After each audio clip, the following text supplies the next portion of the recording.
خواجہ قطب الدین بختیار کاکی سب کہہ دو رحمت اللہ علیہ، بڑا ولی ہے، بڑا ولی ہے۔ آخری وقت آیا، وصیت نامہ لکھ دیا، انتقال ہو گیا، لوگ آ گئے۔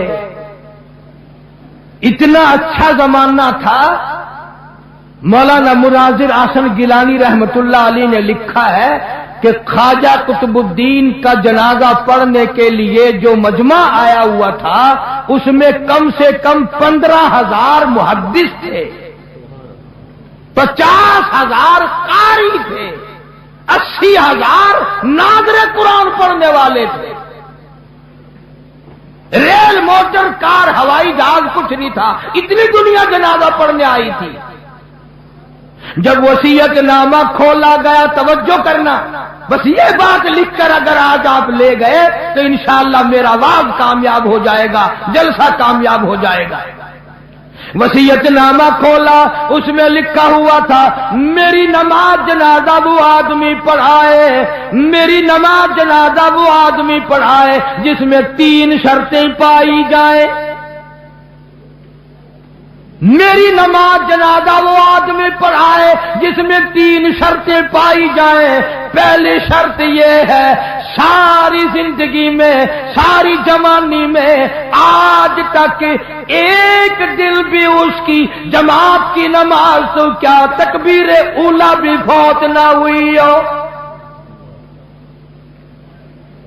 ایسا آدمی میرا جنازہ پڑھائے جس نے جب سے ہوش و حواس سنبھالا ساری زندگی میں اس کی نماز نہیں، جماعت نہ گئی۔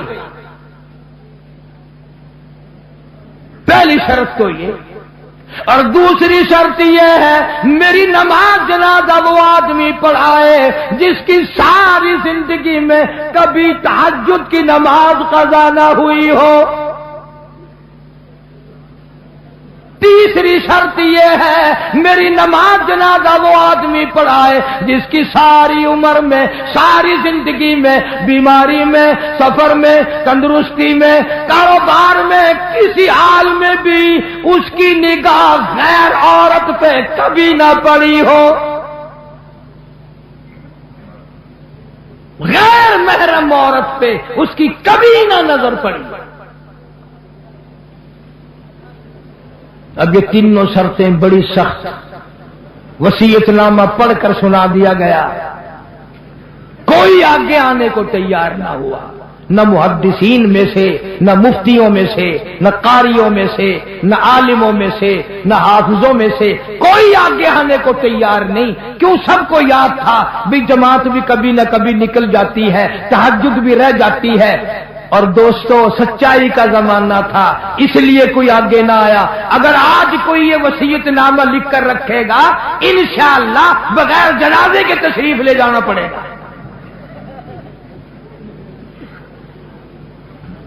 اگر آج کل ایسا وصیت نامہ بھی لکھو گے، ایسا ملا آگے آئے گا جس نے کبھی فرض بھی نہیں پڑے، وہ کہے گا چلو چھوڑو یار، اور نہیں اخبار میں فوٹو تو آئے گا۔ تینوں شرطیں بڑی سخت، خواجہ قطب الدین بختیار کاکی رحمت اللہ علیہ کی لکھی ہوئی شرطیں۔ صبح سے لے کر شام ہو گئی، عصر کا وقت آ گیا، جنازہ رکھا ہوا ہے، خلقت خدا کی آئی ہوئی ہے، نہ کسی میں یہ شرطیں پائی جائیں، نہ کوئی جنازہ پڑھائے۔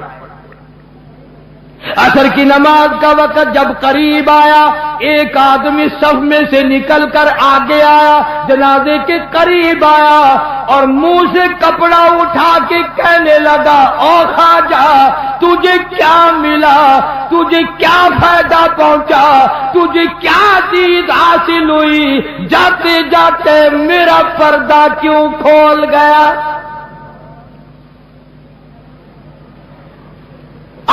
آج تک میرے رب کے سوا تیرے سوا کوئی نہیں جانتا میں کیسا ہوں. آج تو نے میرا راز کھول دیا. میں سمجھتا ہوں کس کو لکھ کے گئے ہو, کس سے جنازہ پڑھوانا چاہتے ہو. مجھے پتا چل گیا تھا پر میں اپنے آپ کو چھپانا چاہتا تھا. او خواجہ مجھے دنیا میں کیوں ذلیل کر دیا. اب دو باتیں ہیں, اگر میں اپنا راز بچاؤں تیرا جنازہ پڑھانے والا کوئی نہیں, اور اگر تیرا جنازہ پڑھاؤں میرا راز نہیں بچتا. کون ہے آج میرا پردہ بچائے؟ تو نے تو اپنا فائدہ کر لیا, میرا نام لکھ کر چلا گیا, شرطیں میرے بارے میں لکھی ہے. آج کے بعد دنیا مجھے کیا کہے گی؟ ابھی موت نہ جانے کتنا دور ہے. اگر اس کے خلاف ہو گیا میں کالی کملی والے کو کیا منہ دکھاؤں گا؟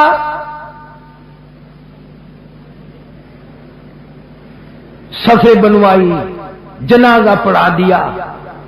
اور پشاور کے لوگوں, تم میں لکھے پڑے لوگ بھی ہوں گے, میں تاریخ کی طرف سے ذمہ داری سے کہتا ہوں کسی نے اعتراض نہیں کیا کہ تیرے اندر یہ شرطیں نہیں پائی جاتی.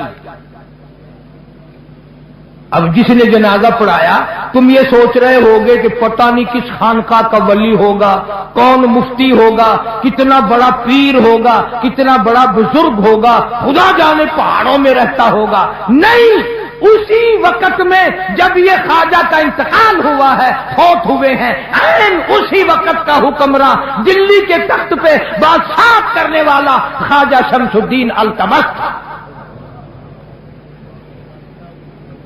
کبھی بادشاہ ایسے ہوا کرتے تھے کہ ان کی جماعت کی نماز نہ جاتی تھی, کبھی تہجد کا دانی ہوتی تھی, کبھی غیر عورت پہ اس کی نگاہ نہیں پڑتی تھی. آج غریبوں, مزدوروں اور ملازموں تم سارا دن بدنیتی سے 100 عورتوں کو تاڑتے ہو, اور مرتے وقت تمہیں کیا ملے گا؟